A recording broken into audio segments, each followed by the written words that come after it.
Tom lived alone on a quiet farming planet called Vernine. The sky was often purple, and the air was warm during the day and cool at night. Tom liked the peace. He worked on machines, fixed broken drones, and helped nearby farmers with their tractors. He didn't need much, just his small house, his tools, and the stars above. One night, while Tom was drinking tea outside, the sky flashed with a sharp light. A loud boom followed, shaking the ground under his feet. It was not thunder. He looked up and saw fire trailing across the sky. Something big was falling fast. Tom jumped into his old buggy and drove toward the crash. It had landed in the hills beyond his field. As he got closer, he saw smoke rising. His headlights caught a strange shape lying in the dirt. It wasn't a ship, not a normal one anyway. It looked smooth and round, like an egg made of silver and glass. The pod hissed as he walked closer. A door opened slowly. Tom stood back, unsure of what he would see. Then, someone stepped out. She was tall, with silver blue skin and long white hair that shimmered in the light. Her eyes were glowing gently, like stars in a pond. She looked tired, her arms shaking as she tried to walk. Her suit was torn at one side, and her face showed no fear, only sadness and pain. Tom didn't speak her language, and she didn't speak his, but he could see she was hurt and cold and lost. He took off his jacket and held it out. She looked at it, then at him. Her glowing eyes blinked slowly. She took the jacket and wrapped it around herself. Tom pointed toward his buggy. She followed him, limping slightly. He helped her into the seat and drove home. The night wind was quiet. Neither of them said a word. At his home, Tom opened the door and brought her inside. He made a small fire and poured warm water into a bowl. She sat on the floor, her back against the wall, breathing slowly. Her fingers moved in strange patterns, like she was trying to explain something. Tom didn't understand. He handed her some bread and fruit. She looked at it for a long moment, then took a small bite. Her face softened. She nodded. Later, Tom set up a mat for her beside the fireplace. He pointed at it, then pointed at himself, showing he would sleep on the other side of the room. She looked at both spots, then stood up slowly and walked to his side.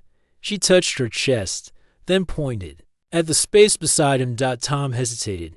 He didn't know who she was or why she had come, but something in her eyes told him she felt safe here. She just wanted to rest. He nodded. She lay down beside him, her glowing eyes slowly closing. Tom stayed awake for a while, listening to her quiet breathing. She did not move much. It was like she had finally found peace after a long time of running. Tom didn't know who she was or what would happen next, but somehow he felt like this night was special. In the morning, he woke to the sound of engines. Bright lights shone through the windows. Tom stood quickly. The alien woman was already awake, standing near the door with calm eyes. She raised her hand, telling him not to worry. A group of tall figures stepped out of a large black ship that had landed outside. They wore armor and carried long staffs that glow with blue light. But when they saw her, they dropped to one knee and lowered their heads. Tom looked from them to her. She stepped outside, her hair flowing behind her. One of the soldiers spoke in her language. She nodded once and then turned to Tom. She walked back to him and placed her hand gently on his chest. Then she bowed her head and gave him the jacket back. She said something soft and kind, though he did not understand the words. Then she was gone. Rising into the ship with her guards, the ship lifted into the sky and vanished into the clouds. Tom stood there for a long time, holding the jacket in his hands. He didn't know her name. He didn't know why she had chosen his home to rest. But somehow, he knew this was not the end of the story. That night, the stars were quiet again. Tom sat outside, looking up. Then a light appeared in the sky. It came down, slow and smooth, and landed in the same spot near his field. Tom smiled as he stood up. The second visit came just as quiet as the first. The small silver ship landed without sound. Tom had been sitting outside again, watching the stars like he always did. When he saw the light touch down near his field, he stood up at once. His Heart beat faster, not from fear, but from something he could not explain. The door of the ship opened. She stepped out. The same tall alien woman with silver blue skin and white hair. That moved like silk. She wore a clean suit now, trimmed in gold and dark green. This time, she looked stronger. Her face was calm and clear. Tom raised his hand in greeting. She did the same. Then she walked toward him, each step smooth and sure. He opened the door to his small home without a word. She entered like she had always belonged there. She sat near the fire again. Tom brought warm tea and soft bread. She nodded and ate slowly. After a moment, she spoke. Her words were strange, but her voice was gentle. Tom shook his head. I don't understand. She smiled, then touched a small pin on her collar. It lit up, and her voice changed slightly. Now I speak your tongue, she said. Her voice was still soft, but now it was clear.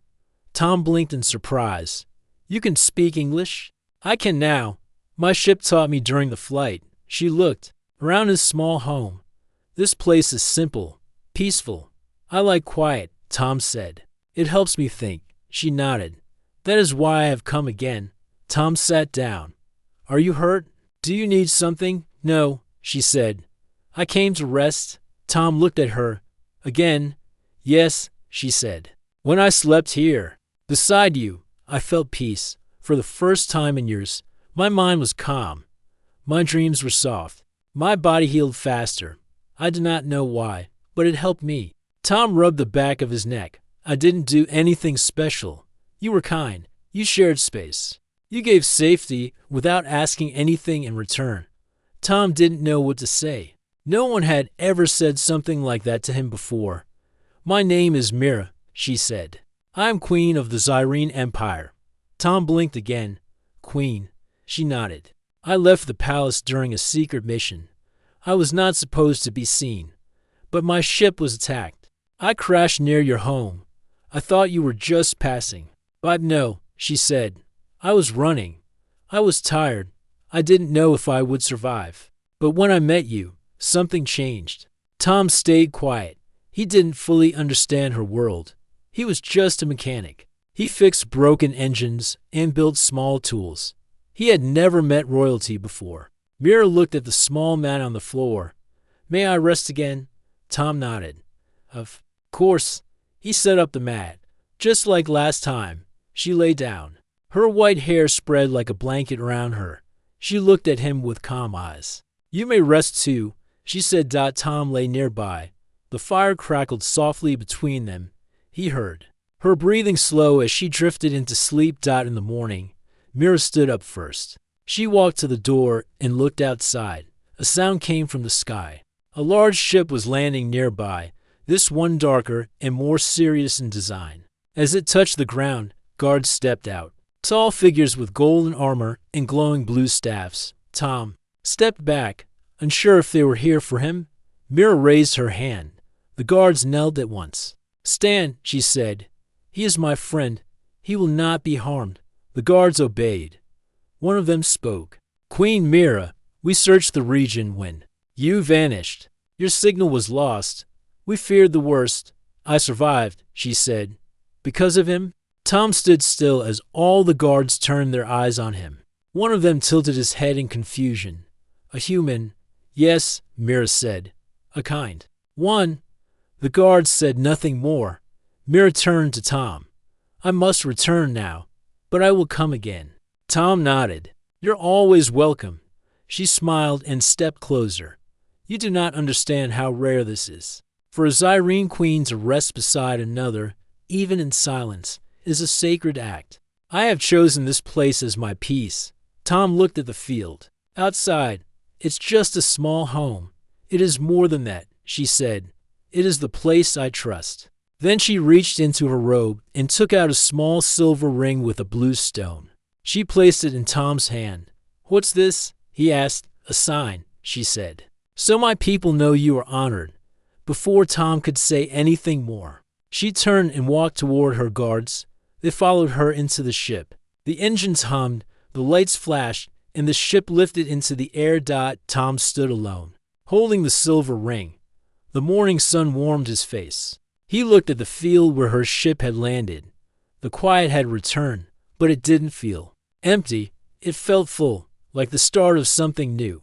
He went back inside, placed the ring on the table, and smiled. Something had changed, something big, and deep down. Tom knew she would return again. A full week passed after Queen Mira's second visit. Tom went back to his usual work. He fixed the crop drones for a farmer nearby. He helped a neighbor with a broken water pipe. He cleaned his small house and fed the birds that came to his windows every morning. But every night, Tom found himself looking at the sky. He didn't know when she would return, or if she would return at all. He didn't say anything to anyone. The visit of a queen was not something you shared over lunch with others. It didn't feel real sometimes, even to him. One clear evening, as the stars began to show, he sat outside again. The wind was soft, and the air smelled like the flowers in the nearby fields. Tom held a warm mug and listened to the quiet sounds of the night. Then he saw it, a soft light in the sky, moving slow, not like a shooting star. It came down in a smooth curve, heading straight toward the same place near his field. Tom stood. At once, he set the mug down and walked quickly toward the landing spot. The small silver ship touched the ground without noise. The door opened and Mira stepped out. She wore a dark green robe this time, simple but elegant. Her white hair was tied back, and her glowing eyes met his with a calm warmth. "You came back," Tom said. "As I promised," Mira replied. Tom smiled and moved aside to let her walk beside him toward the house. She walked slowly, taking in the air in the open space. "I miss this place," she said. "No guards. No voices trying to impress me. No noise. It's quiet," Tom said.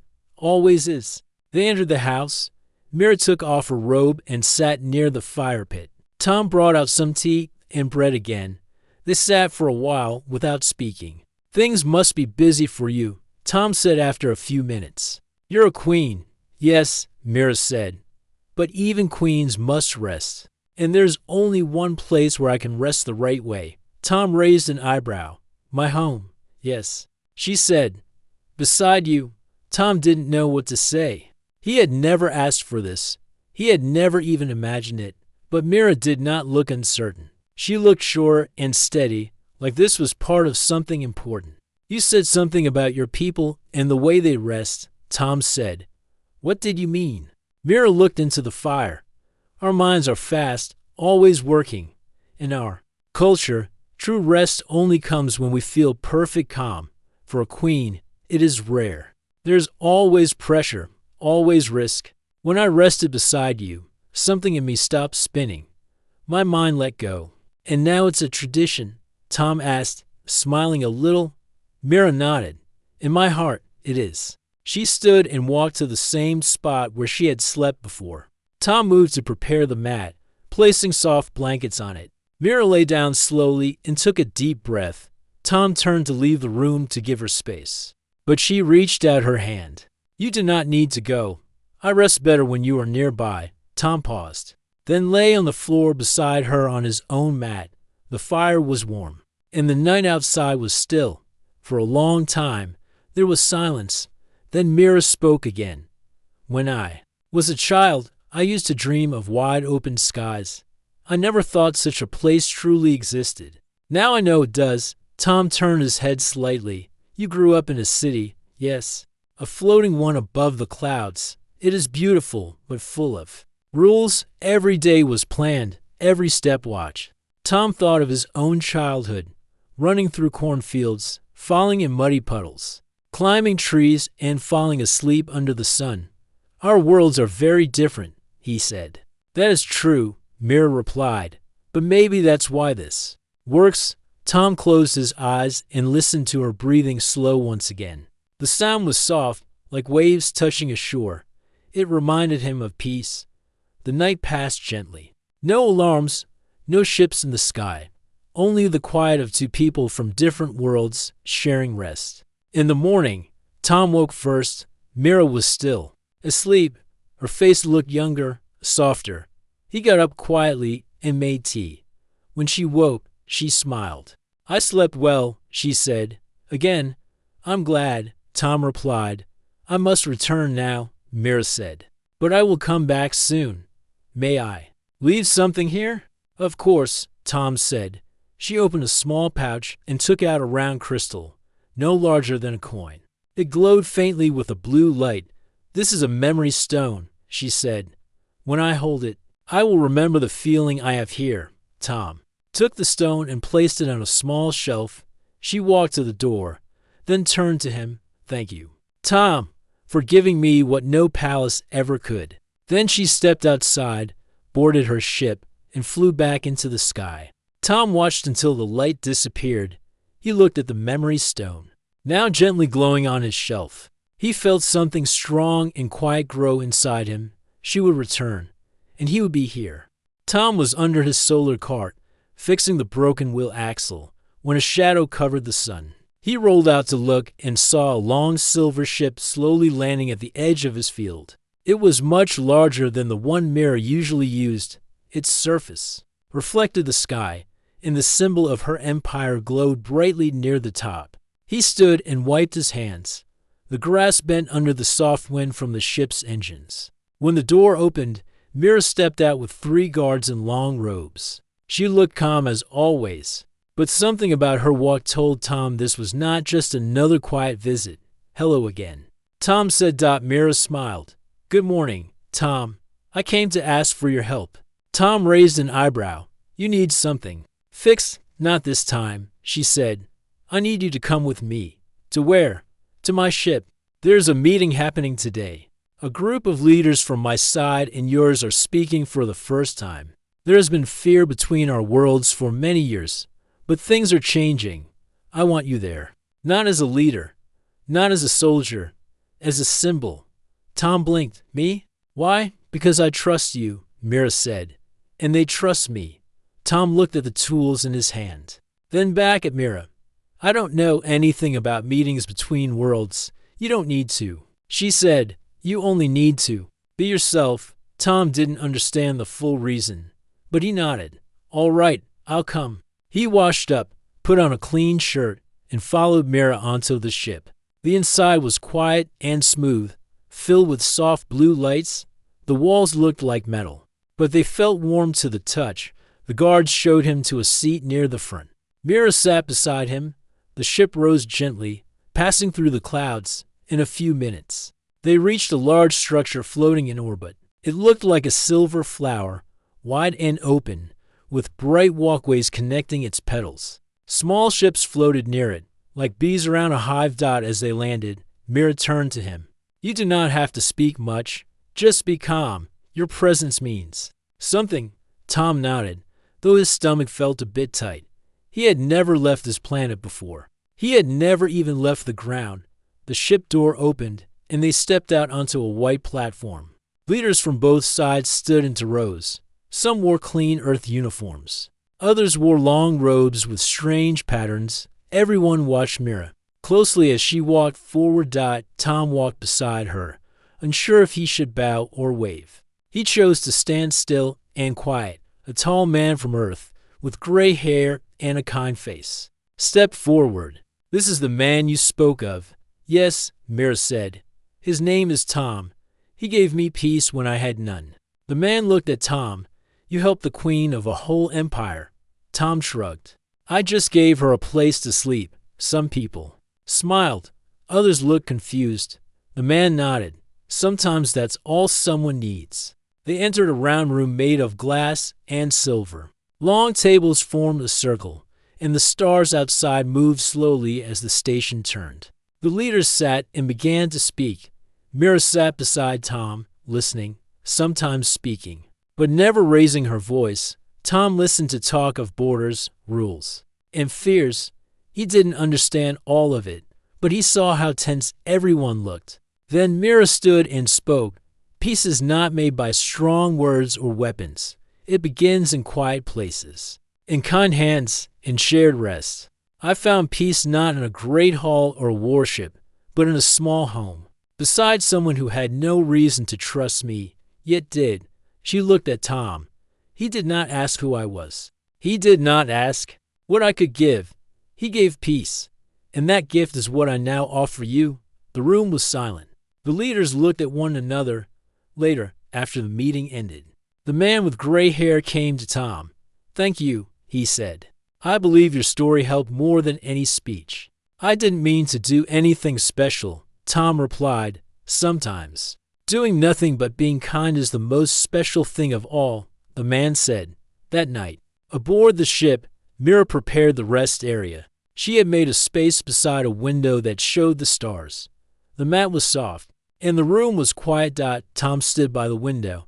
"You really think this helped?" "Yes," she said. "Your world will be safer now. So will mine." They lay side by side, watching the stars. No words were needed. As Tom closed his eyes, he thought of how strange the world was. He was just a man with a small house and simple tools. Yet somehow, he had become a part of something bigger. And still, to him, it was just about peace, about giving someone a safe place to rest.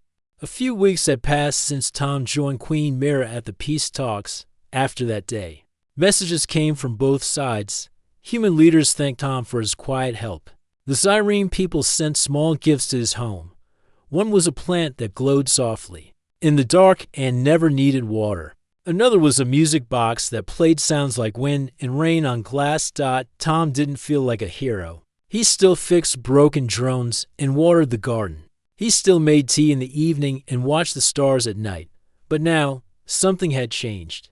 Not just around him, but inside him. He no longer felt alone. One morning, as Tom repaired a windmill near his house, a small shuttle landed nearby. It was smooth and white, shaped like a leaf. He set down his tools and walked toward it. The door opened. Mira stepped out with a light smile on her face. Her robe was silver with green edges, and she wore a small crown that sparkled in the sunlight. "Good to see you again," Tom said. "I came to invite you somewhere," Mira said. "If you are willing." Tom wiped his hands. "Where to this time?" "To my world," she said. "There is a special festival we hold once every solar cycle. It is called the Festival of Calm." Tom raised an eyebrow. "Is that like a party?" Mira smiled. "Not quite. It is quiet, slow, peaceful. Leaders, workers, and even children take part. No speaking is allowed during the first day. We walk, rest, and listen. We share silence. It helps us heal our minds." Tom nodded slowly. "It sounds peaceful." "It is the heart of our culture," Mira said, "and I would like you to be part of it as my guest." Tom agreed. The next day, he packed a small bag with clean clothes and a few tools. He wasn't sure what he would need, but he liked being prepared. Mira's shuttle flew high into the sky and then straight into space. The stars moved past them like slow rivers. After a few hours, they arrived at her world. It was large and bright, with 3 moons hanging in the sky. The surface was green and silver, with floating gardens and crystal lakes. The shuttle landed in a wide field filled with soft grass. Tall trees stood nearby, their leaves glowing gently in shades of blue and white. A quiet path led into a forest where many Zyrene were already walking. Mira turned to Tom. "From here, we must walk in silence." Tom nodded. They entered the forest together. The trees made soft sounds as the wind moved through them. Birds with long tails glided from branch to branch without making a sound. The path curved slowly, passing by clear streams and stone circles. All around them, Zyrene men, women, and children walked together. Some sat near trees with their eyes closed. Others drew simple patterns in the sand with sticks. There was no talking, no music, no noise. Only breathing, wind, and nature. Tom had never seen anything like it. They walked for hours, stopping now and then to sit or drink from small fountains. When the sun lowered in the sky, Mira led Tom to a flat hill covered in soft moss. They lay down beside each other and looked up at the sky. The stars were different here, brighter, closer. Tom didn't need to say anything. He felt a kind of peace he had never known. Not just silence outside, but inside too. His thoughts slowed down.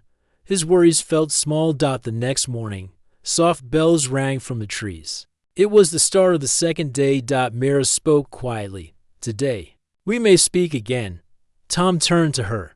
That was beautiful. She smiled. Many think peace must be loud to be seen, but it is in the quiet that we grow stronger. They joined a group near a lake where the water reflected the sky like a mirror. Children floated small boats made of leaves and flowers. The older ones helped plant glowing seeds in the soil. One elder came to Tom and placed a small mark on his hand using green powder. It looked like a leaf with a star inside. Mira explained. This is a symbol of welcome. You are now part of the circle of peace. Tom looked at the mark and nodded. Later that day, Mira stood before a gathering of her people. She held a silver staff and spoke gently. This human gave me peace when I had none. He did not ask who I was. He did not fear me. He gave space, warmth, and stillness. From that simple gift, something great began. Let us honor him, not for power, but for kindness. The crowd bowed their heads. Tom stood quietly, unsure what to say. He was just a man from a small farm, yet here he was, standing beside a queen, in front of her people. That night, Mira and Tom rested again under the stars, on the same soft hill. Thank you for coming, Mira said. I wanted you to see the place that shaped me. Tom looked at the stars. It's a peaceful world. It was not always. Mira said, long ago, we fought and feared. Then someone, not a ruler, not a soldier, brought a new way. He said that peace starts when we learn to be still together. That's how the festival began. Tom turned to her. And now it continues. Yes, she said. And now you are part of it. The two lay side by side in silence once more, under the wide sky of a world that had once known fear but now knew calm. And for Tom, it felt like home. Tom returned home to his small house on Viewership. The air was dry, and the sky had a soft orange glow. His tools were still on the table where he had left them. The birds still came to the window every morning. Everything looked the same, but Tom felt different. After visiting Mira's world and seeing the festival of calm, he had changed. He no longer rushed through his work. He took time to sit, breathe, and look at the sky. His nights felt fuller, and his days felt softer. But not everyone shared that feeling. One afternoon, a transport from Earth landed in his field. It was not quiet and smooth like Mira's ships.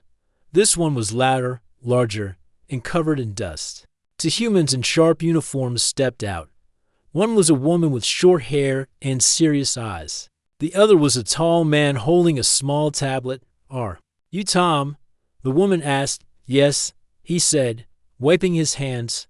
We're from the Earth Peace Council. She said, we've come to ask you a few questions. Tom led them inside. He poured tea for them. Though they didn't touch it, they sat across from him with straight backs and stiff faces. We've received reports. The man began. You've had several visits from Queen Mira of the Zyrene Empire. Yes, Tom said. She's a guest who lands without clearance and sleeps in your home, the woman said. That is not normal for someone of her position. Tom kept calm. She never caused harm. She came for rest. She is a queen, the man said, a ruler of a powerful alien race. There are some who believe she may be using you, perhaps to gain control or gather secrets. Tom raised an eyebrow. What secrets? I'm a mechanic. That may be true, the woman said, but her behavior is strange. Royal leaders don't make resting beside someone into a tradition without reason. Tom leaned forward. Did she speak to your leaders during the peace talks? Yes, the man replied. Did she start wars or demand control? No, the woman said. Then maybe, Tom said. You should ask yourselves why kindness makes you so nervous. The two looked at each other. She returned soon, the man said. We'd like to speak with her directly. Tom nodded. You can ask her anything, but don't expect her to like your tone. That evening, as the sun began to set, a soft light appeared in the sky. Mira's silver ship landed gently near the same spot as always. She stepped out, dressed in a blue robe with silver lines. Her crown was not on her head. She walked with quiet strength. Tom met her halfway. There are visitors from Earth, he said. They want to talk. Mira nodded. Let them come inside, The two officers sat again, still stiff and silent. Mira stood across from them. You are Queen Mira of the Zyrene Empire. The man asked. Yes, you have returned here many times. Why? Mira spoke clearly. Because this place is calm. Because Tom offers peace without asking anything in return. And because I believe peace must be lived, not only spoken. Some believe your visits are part of a plan, the woman said. They are, Mira said. A plan for peace? Why him? The man asked. He is not a leader. That is why, Mira said. He does not carry power, so he does not seek it. He does not speak for many, so his words are honest. He gave me rest, not because of my crown, but because I was tired. The room was silent. Would you allow other humans to visit your world in this way? The woman asked. I would, Mira said, if they come with quiet hearts. In fact, I invite you. The two officers looked unsure. You wish us to rest beside you? The man asked. No, Mira said. I ask you to walk our gardens, sit by our lakes, take part in our festival of calm. Only then will you understand that peace is not weakness. It is the greatest strength we have. The officers looked at Tom, then at each other. We'll speak with the council, the woman said. Mira gave a small nod. Do that, and bring others with you. Let them see what I have seen. The officers stood and left. Their ship rose into the sky with a loud hum. Mira sat down beside the fire. They fear what they do not know, she said. Will they stop you? Tom asked. Maybe, Mira said. But they cannot stop truth. Tom looked at her. You still want to keep coming here? Yes, Mira said. This is my place of peace. That will not change. That night, they rested once more beside the fire. No words were needed.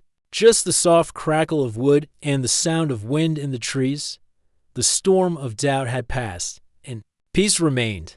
Many seasons passed since Queen Mira first rested beside Tom.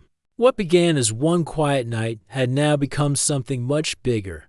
She still visited often, landing her small silver ship at the edge of Tom's field. No guards followed her now, no advisors, just her, with soft eyes and calm steps. Tom's life had stayed simple. He still fixed machines, helped farmers, and sat under the stars. But the world around him had changed. People spoke of peace more often. They remembered the story of a queen and a man who shared silence, and how that moment helped bring two worlds closer together. One morning, a group of Zyrene children came to Tom's house. They came with their teacher, who carried a tablet full of notes. This is where it began, she said. The queen's place of rest. Tom smiled and welcomed them. The children walked around quietly, looking at the small house, the trees, and the path where Mira's ship always landed. One child raised her hand. Is it true the queen slept beside you on the floor? Tom nodded. Yes, right here by the fire. Why? The girl asked. She was tired, Tom said, and she felt safe. The teacher bowed her head. Thank you for sharing this with us. After they left, Tom sat on his front steps. He looked out at the sky, wondering if Mira would come that evening. She did. Her ship came down just as the sun was touching the hills. She stepped out, wearing a soft white robe and a small crown of woven leaves. Tom greeted her with a smile. Visitors came today, young ones. I heard, Mira said. This place is now part of our history. They call it the Queen's place of rest. Mira looked at the old house. It is more than that. It is the beginning of something. True, that night, Mira brought something new. A round stone marked with both human and Zyrene symbols. It was smooth, warm, and glowed faintly with blue and green light. I want to bury this under the tree outside, she said, to mark this place forever. Tom dug the small hole. They placed the stone gently in the ground, then covered it with soil. Mira placed her hand on top and closed her eyes for a moment. This stone will tell the ground that peace grew here, she said. As the days passed, more visitors began to arrive. Not just Zyrene children, but humans too. Leaders, writers, artists, and peacekeepers. They came quietly, stayed a few days, and left with calm hearts. Mira helped create a new tradition. Every year, people from both worlds would gather for a Special day of rest. They would sit near the tree, walk through the fields, and share silent meals. No speeches, no noise. Just peace. Tom watched it all happen slowly. He was never in charge. He didn't want to be. He just kept living his simple life, offering tea to guests and fixing things when they broke. One night, as he and Mira sat by the fire, he asked her a question he had never asked before. Why me? Mira looked at him with kind eyes. Because. You never asked for anything. You didn't try to impress me. You didn't see a queen. You saw someone who needed peace. Tom nodded slowly. I guess I just did what felt right, and that, Mira said, is the rarest gift of all. Years passed, and Tom grew older. His hair turned gray, and his hands moved slower. But his smile stayed the same. On the final night of his life, Mira came to visit again. She found him sitting outside, wrapped in a warm blanket, watching the stars. She sat beside him without a word.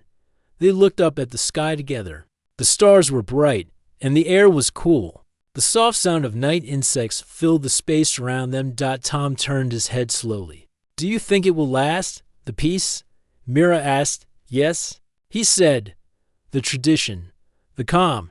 Mira placed her hand gently over his. Yes, because people remember the small things more than the big ones. They remember the moments that made them feel safe. Tom smiled. Good.